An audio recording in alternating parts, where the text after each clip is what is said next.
Assalamualaikum warahmatullahi wabarakatuh. Perkenalkan, nama saya Agis Rizky Sitatianti dengan NIM 1800054. Di sini saya akan membahas mengenai ide kebaikan dan kebahagiaan pada filsafat etika zaman Yunani. Utilitarianisme merupakan suatu teori normatif yang menekankan pada upaya peningkatan kesejahteraan umum sebagai tujuan utama dari etika dan politik. Aliran ini menempatkan kemanfaatan sebagai tujuan utama hukum, di mana kemanfaatan yang dimaksud adalah kebahagiaan atau happiness. Menurut aliran ini, tujuan hukum adalah untuk memberikan kemanfaatan dan kebahagiaan sebanyak-banyaknya kepada warga masyarakat yang didasari oleh falsafah sosial yang mengungkapkan bahwa setiap warga negara mendambakan kebahagiaan dan hukum merupakan salah satu alatnya. Aliran utilitarianisme adalah suatu aliran yang meletakkan kemanfaatan sebagai tujuan utama hukum. Adapun ukuran kemanfaatan hukum yaitu kebahagiaan yang sebesar-besarnya bagi kebahagiaan hukum. Penilaian tentang baik atau buruk, adil atau tidaknya, dilihat dari kemampuan hukum dapat memberikan kebahagiaan bagi warga negaranya. Aliran utilitarianisme muncul bertitik tolak dari sebuah keyakinan bahwa tujuan manusia dalam melakukan suatu tindakannya adalah untuk memperoleh kebahagiaan. Manusia memerlukan alat ukur tertentu untuk mengukur tindakan manusia yang baik dan buruk. Ilmu yang mempelajari apa yang seharusnya dilakukan manusia dan apa yang seharusnya tidak dilakukan disebut ilmu etika. Dan untuk mengukur baik atau buruk suatu perbuatan manusia juga dipelajari dalam ilmu etika. Menurut Echkhart dalam Humaydi tahun 2015, pada tataran praktik, manusia bijaksana dapat dilihat dan diukur melalui tindakan dan perbuatannya. Aristoteles dalam Humaydi tahun 2015 menyebutkan bahwa etika atau etos menjadi salah satu alat ukur yang menjadikan seseorang dipandang kredibel, terpercaya, bijaksana, atau sebagainya. Artinya dengan melalui etika, seseorang dapat memberikan kesan kepada orang lain bahwa ia adalah orang yang baik dan bijaksana. Menurut Sidgwick dalam Kabil tahun 1984, filsafat etika dimulai dari ajaran-ajaran Socrates. Ia telah merintis penebaran benih utama dalam kajian filsafat etika pada ilmuwan Yunani sesudahnya. Manusia akan mengusahakan sifat utama demi mendapatkan kebahagiaan. Plato kemudian mengembangkan pendapat yang telah dikemukakan oleh gurunya, Socrates. Menurut Plato, manusia memiliki 3 potensi yang masing-masing memiliki maknanya tersendiri. Menurut Plato, manusia memiliki 3 potensi, yaitu berpikir, marah, dan nafsu. Ketiga keutamaan ini akan terwujud dengan adanya keadilan. Menurut Plato, seseorang yang memiliki sifat adil, maka ia pasti bahagia walaupun dalam hidupnya selalu dilanda kesulitan. Meskipun demikian, Plato belum meletakkan tolok ukur kebahagiaan untuk menimbang baik atau buruk perbuatan dalam tataran etika. Ia hanya menjelaskan bahwa kebahagiaan senada dengan keutamaan dan bahwa keutamaan merupakan tujuan utama perilaku manusia. Selanjutnya, Aristoteles mengembangkan pendapat gurunya Plato. Menurut Plato dalam Bertans, untuk mencapai kebahagiaan pada seseorang, manusia harus melakukan akal, budi, atau rasio. Bagi Aristoteles terdapat 2 macam keutamaan, yaitu keutamaan intelektual dan keutamaan moral. Atas dasar itu, sebagian besar ahli etika sesudah Aristoteles seperti Jeremy Bentham menyatakan bahwa alat ukur baik dan buruk adalah kebahagiaan. Jeremy Bentham dikenal sebagai salah satu tokoh utilitarianisme hukum. Bentham merupakan pencetus aliran kemanfaatan. Menurutnya, hakikat kebahagiaan adalah kenikmatan dan kehidupan yang bebas dari kesengsaraan. Mungkin cukup sekian yang dapat saya sampaikan. Kurang lebihnya mohon maaf. Wassalamualaikum warahmatullahi wabarakatuh. Assalamualaikum warahmatullahi wabarakatuh. Perkenalkan, nama saya Citra Rizky Putri dan NIM 1804275. Di sini saya akan menjelaskan tentang tokoh utama utilitarianisme. Pada abad ke-18, Eropa dan Amerika menyaksikan suatu gerakan umum yang terarah pada pengakuan yang lebih besar terhadap hak asasi manusia, kesetaraan sosial, nilai individual, dan batas kemampuan manusia, dan hak terhadap pendidikan.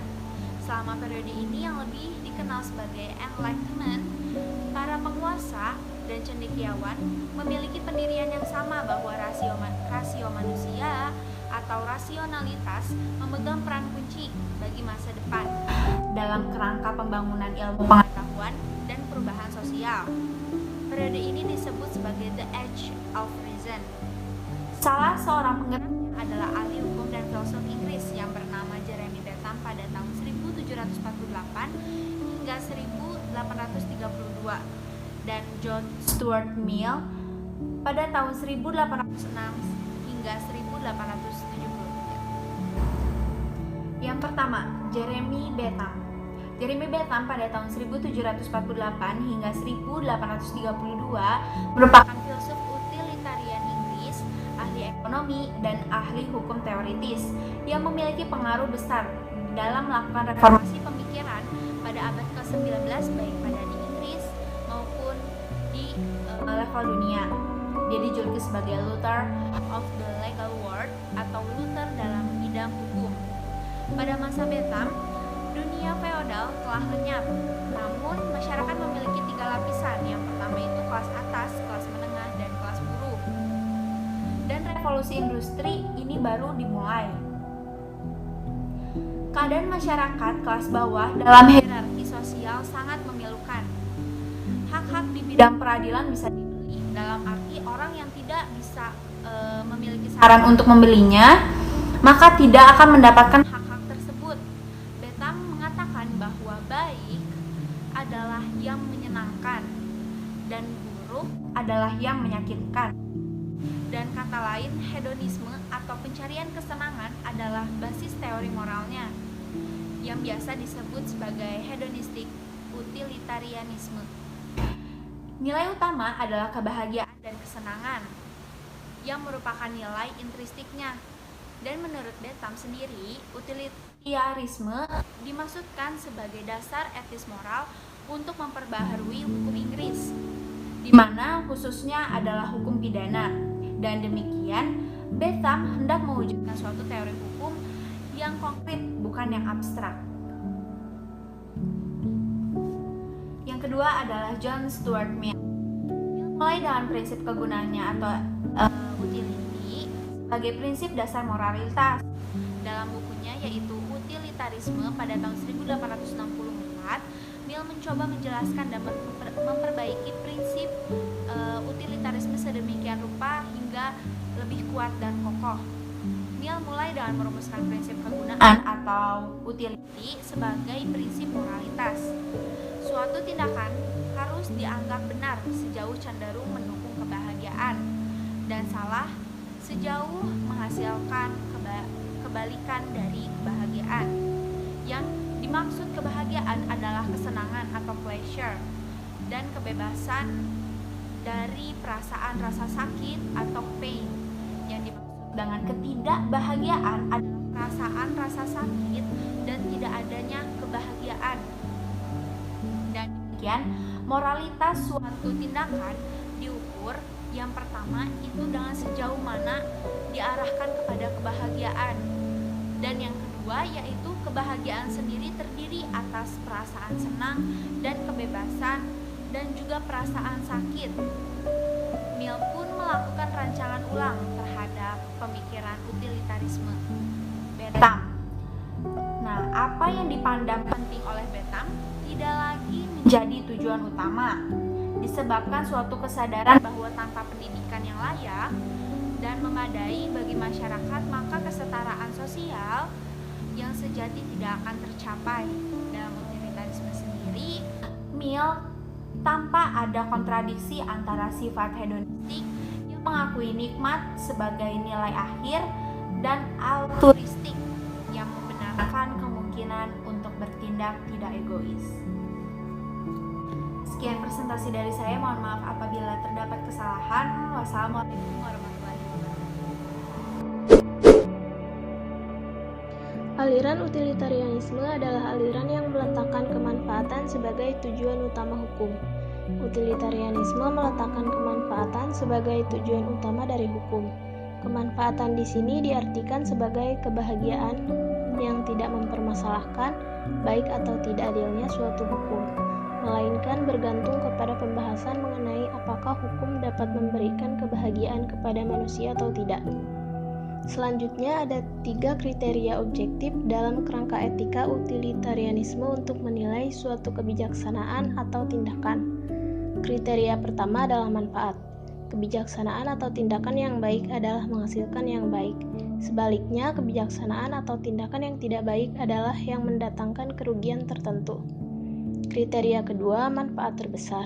Suatu kebijaksanaan atau tindakan dinilai baik secara moral jika menghasilkan lebih banyak manfaat dibandingkan dengan kerugian, atau tindakan yang baik adalah tindakan yang menimbulkan kerugian terkecil.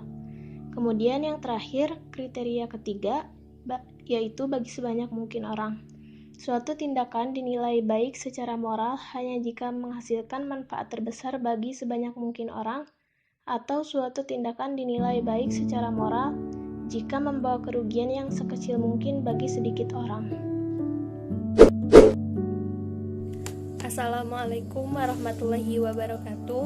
Perkenalkan, nama saya Dwi Gita Nurani dengan NIM 1800048. Pembahasan kali ini saya akan mengemukakan pandangan 3 pakar etika muslim mengenai aliran utilitarianisme, yaitu yang dikemukakan oleh Mansur Ali Rojab, Taufik Al-Tawil, dan Al-Safi.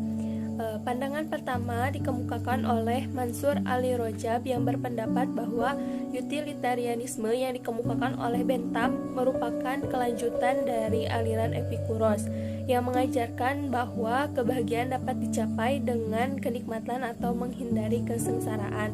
Pandangan tersebut mengandung makna bahwa manusia bisa mendapatkan kebahagiaan dengan membatasi keinginannya dan mencukupkan pada kenikmatan ketenangan.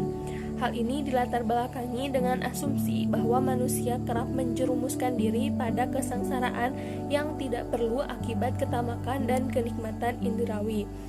Rojab kemudian mengemukakan kritik terhadap aliran utilitarianisme ini.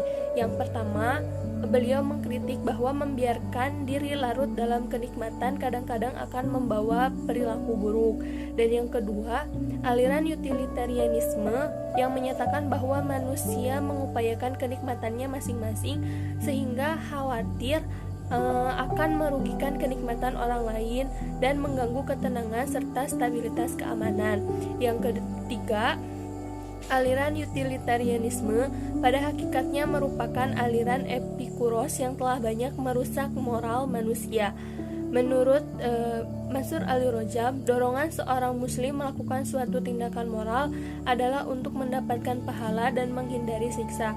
Baginya, orang yang bahagia adalah orang yang menuruti perintah Allah atas dasar keimanannya.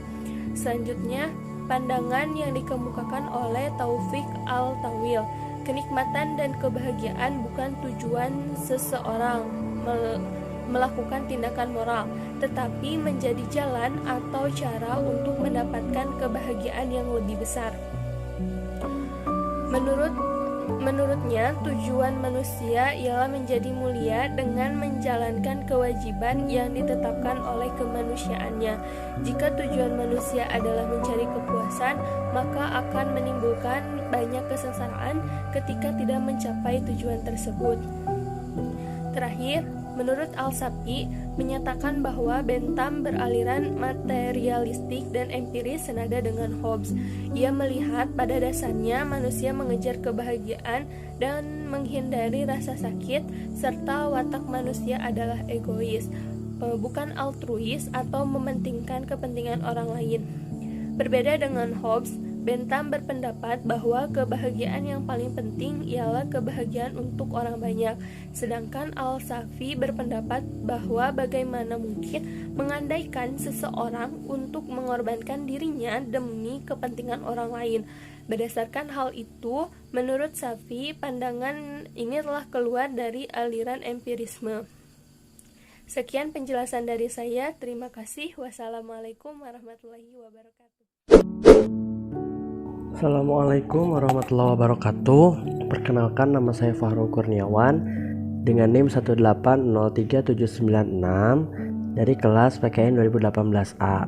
Pada kesempatan kali ini saya akan menjelaskan mengenai rukun nikah, syarat nikah, dan syarat ijab qabul dalam makalah yang berjudul Analisis Dispensasi Nikah menurut Undang-Undang Nomor 1 Tahun 1974 tentang Perkawinan dari perspektif mazhab utilitarianisme.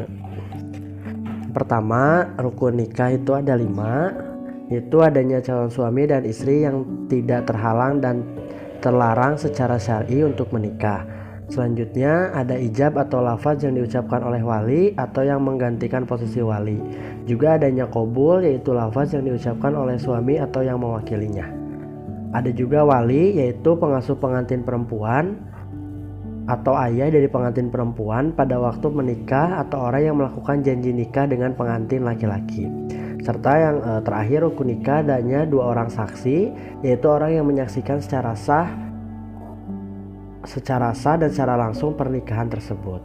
Selanjutnya ada syarat nikah. Yang pertama, syarat bagi calon mempelai pria antara lain beragama Islam, laki-laki, jelas ada orangnya, cakap bertindak hukum untuk hidup berumah tangga, juga tidak terdapat halangan perkawinan baginya. Selanjutnya untuk calon mempelai wanita beragama Islam, perempuan, jelas ada orangnya, dapat dimintai persetujuan atas perkawinannya dan tidak terdapat halangan perkawinan darinya. Selanjutnya bagi wali dari calon mempelai wanita antara lain harus laki-laki, beragama Islam, mempunyai hak perwalian atas mempelai wanita dan juga tidak terdapat halangan untuk menjadinya sebagai wali. Yang terakhir, syarat saksi nikah antara lain minimal 2 orang saksi yang menghadiri ijab qabul, dapat mengerti maksud akad, beragama Islam, dewasa dan cakap hukum.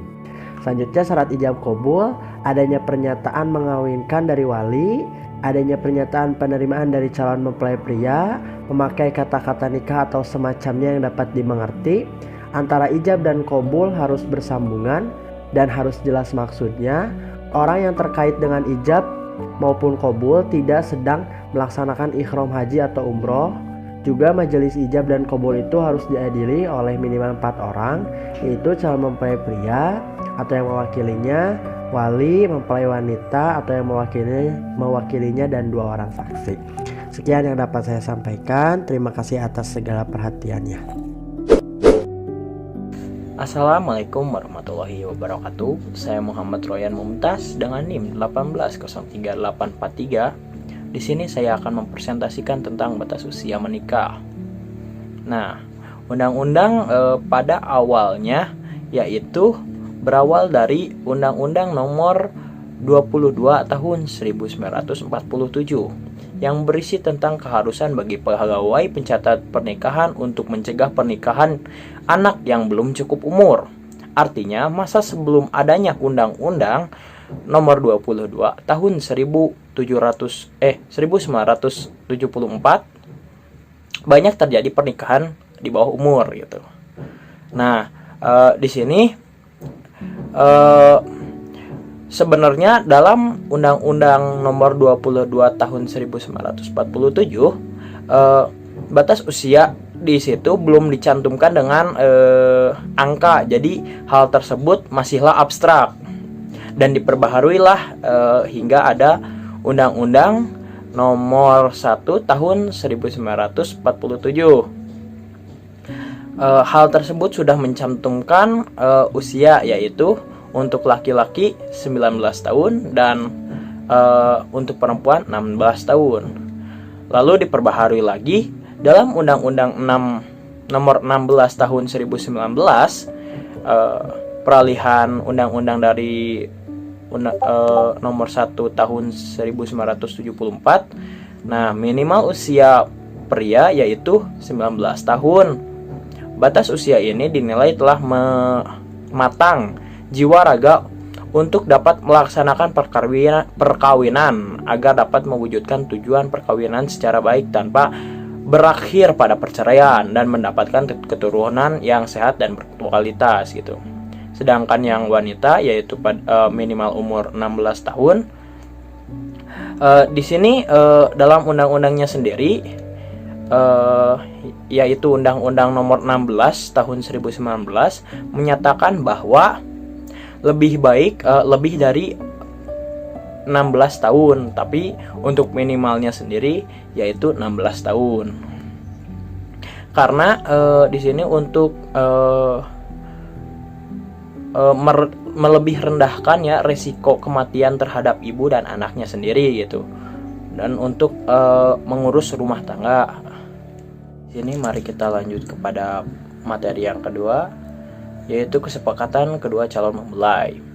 Syarat lain yang terkandung dalam rukun pernikahan calon suami istri yaitu adanya persetujuan atau kesepakatan untuk melaksanakan pernikahan. Nah, di sini apabila ada permasalahan, yaitu di mana calon suami atau si calon istrinya gitu benar-benar menolak pernikahan tersebut, atau mereka misalkan dijodohkan ya. Di sini hal tersebut membuat si wanita atau si prianya tidak ingin menikah gitu. Nah, menurut kacamata utilitarianisme sendiri menjelaskan bahwa tujuan hukum adalah memberikan kebahagiaan yang sebesar-besarnya dan mengurangi penderitaan. Nah, pada dasarnya gitu, hal tersebut menurut pandangan dari kacamata utilitarianisme gitu, mereka mempunyai hak ijbar gitu atau ketidakpersetujuan dari salah satu calon tersebut gitu. Hal tersebut tidak senada dengan undang-undang perkawinan gitu. Nah, itulah yang menurut kacamata utilitarianisme sendiri gitu, yang menyatakan bahwa apabila pernikahan tidak mengandung kebahagiaan gitu, maka hal tersebut sudah tidak sejalan lagi gitu dengan utilitarianisme sendiri gitu. Itu saja yang dapat saya sampaikan. Mohon maaf apabila ada kesalahan. Terima kasih. Bismillahirrahmanirrahim. Selanjutnya di sini saya Ridwan Firmansyah, NIM saya 1806668 akan melanjutkan presentasi yang sebelumnya dibawakan oleh teman saya. Dan materi yang saya sampaikan ialah mengenai dampak dispensasi nikah menurut Undang-Undang Nomor 1 Tahun 1974 tentang perkawinan. Dijelaskan bahwa dampak dispensasinya melakukan pernikahan tanpa kesiapan dan pertimbangan yang matang dari satu sisi dapat mengindikasikan sikap tidak apresiatif terhadap makna nikah dan bahkan lebih jauh bisa merupakan pelecehan terhadap kesakralan sebuah pernikahan. Sebagai masyarakat yang melangsungkan perkawinan usia muda ini dipengaruhi karena adanya beberapa faktor yang mendorong mereka untuk melangsungkan perkawinan usia muda atau di bawah umur. Nah, di sini ada juga dampak perkawinan usia muda akan menimbulkan hak dan kewajiban di antara kedua belah pihak, baik dalam hubungannya dengan mereka sendiri terhadap anak-anaknya maupun terhadap keluarga mereka masing-masing. Untuk lebih lanjutnya, untuk dampak yang pertama itu dampak terhadap suami istri.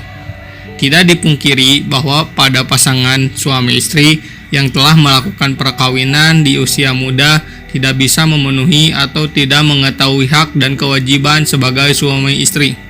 Hal tersebut timbul karena belum matangnya fisik maupun mental mereka yang cenderung keduanya memiliki sifat keegoisan yang tinggi.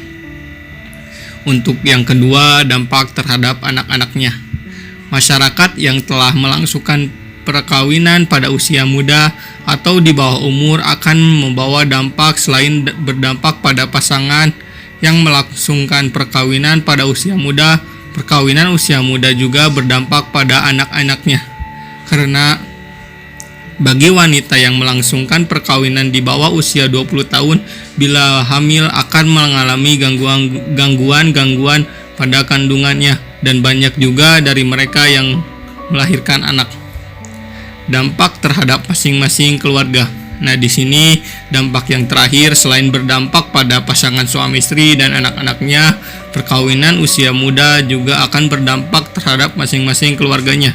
Apabila perkawinan di antara anak-anak mereka lancar, sudah barang tentu akan menguntungkan kedua orang tua masing-masing. Namun, apabila sebaliknya, keadaan rumah tangga mereka tidak bahagia dan akhirnya terjadi adalah perceraian.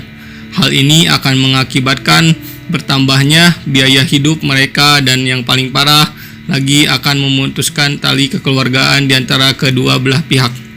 Mungkin segitu aja penjelasan yang saya sampaikan. Bila ada pertanyaan nanti bisa disampaikan di setelah presentasi. Dilanjutkan kepada Sania. Terima kasih. Assalamualaikum warahmatullahi wabarakatuh. Saya Sania Zakia dengan NIM 1807242. Saya akan membawakan materi mengenai pandangan utilitarianisme terhadap dispensasi nikah menurut Undang-Undang Nomor 1 tentang Perkawinan tahun 1974. Utilitarianisme menurut Jeremy Bentham yaitu alam memberikan kebahagiaan dan kesusahan. Kebaikan merupakan kebahagiaan, kejahatan merupakan kesusahan. Selanjutnya, kebahagiaan ini harus dirasakan oleh individu maupun kelompok. Hukum akan ditaati apabila dapat memberikan kebahagiaan tersebut, kesenangan dan kesusahan mempunyai gagasan dan prinsip dalam ketentuan hidup. Prinsip ini ada 3. Prinsip yang pertama adalah hukum harus memberikan jaminan kebahagiaan untuk individu, baru kebahagiaan untuk orang lain. Prinsip kedua yaitu kebahagiaan harus diukur secara kuantitatif. Dan prinsip ketiga adalah mewujudkan kebahagiaan individu dan masyarakat, maka peraturan perundang-undangan dibuat harus memenuhi 4 tujuan. Yang ke-1 yaitu untuk memberi nafkah hidup, yang kedua untuk memberikan nafkah makanan yang berlimpah, yang ketiga itu untuk memberikan perlindungan, yang keempat untuk mencapai persamaan. Indonesia memiliki kantor urusan agama atau KUA, yaitu sebagai institusi yang bergerak dalam bidang pernikahan. Dalam Undang-Undang Nomor 1 Tahun 1974 tentang Perkawinan sudah menetapkan usia pernikahan bahwa calon suami berumur 19 tahun dan calon istri minimal 16 tahun. Jika terjadi pernikahan di bawah umur, maka akan ada penolakan dari KUA. Jika calon pengantin ingin tetap melakukan pernikahan, maka KUA menyarankan agar dispensasi. Dispensasi adalah pemberian hak kepada seseorang untuk menikah meski belum mencapai batas minim usia pernikahan. Selanjutnya, KUA ini memberikan pengarahan dispensasi lalu akan disahkan kepada pengadilan agama. Dalam Undang-Undang tentang Perkawinan yang berbunyi jika ada penyimpangan dalam pasal 7 ayat 1 dapat meminta dispensasi kepada pengadilan. Pasal ini menimbulkan dualisme hukum. Dan Jeremy Bentham mengatakan ada 2 hukum yaitu simpati atau konsumtif dan antipatif. Jeremy Bentham mengkolaborasikan antara hukum dan hukuman. Prinsip utilitarianisme ini yang ditawarkan oleh Bentham yaitu the greatest happiness of the great number can be activated only if we obey the law. Artinya adalah kebahagiaan terbesar dari jumlah terbesar hanya dapat dicapai jika kita mematuhi hukum. Tujuan melakukan terhadap dispensasi nikah dalam pandangan utilitarianisme ini yaitu untuk mendapatkan kebahagiaan. Kebahagiaan tujuan utama manusia dalam hidup dan akan terus mencari kesenangan, maka hukum harus memberikan kebahagiaan dengan cara mengeluarkan dispensasi agar pernikahan yang belum memenuhi syarat-syarat dapat terlaksanakan. Dispensasi akan memberikan hak kepada seseorang dan dispensasi nikah mempunyai dampak positif, salah satunya menghindari dari segala perbuatan yang merugikan baik itu untuk anak maupun kepada keluarga. Aturan dispensasi ini tidak salah secara undang-undang tetapi memberikan dampak negatif sekunder untuk orang lain. Bukan untuk orang yang melakukan pernikahan di bawah umur tetapi kepada masyarakat dan sehingga menimbulkan pemikiran-pemikiran tentang pernikahan di usia dini. Selanjutnya, dalam dispensasi ini, pembuat kebijakan seharusnya merancang hukuman untuk pelanggar ketentuan usia nikah atau pemohon dispensasi nikah. Hukum harus melumpuhkan atau disabling agar dapat menghalangi kejahatan di masa yang akan datang. Utilitarianisme ini mengsugestikan adanya hukuman, yaitu dengan menghadirkan sanksi. Tujuannya untuk mencapai hukum yang lebih jauh efektif. Hukum dan hukuman tidak harus memaksa adanya kebijakan, namun hukum harus mendorong perilaku yang mengarah kebahagiaan kepada masyarakat.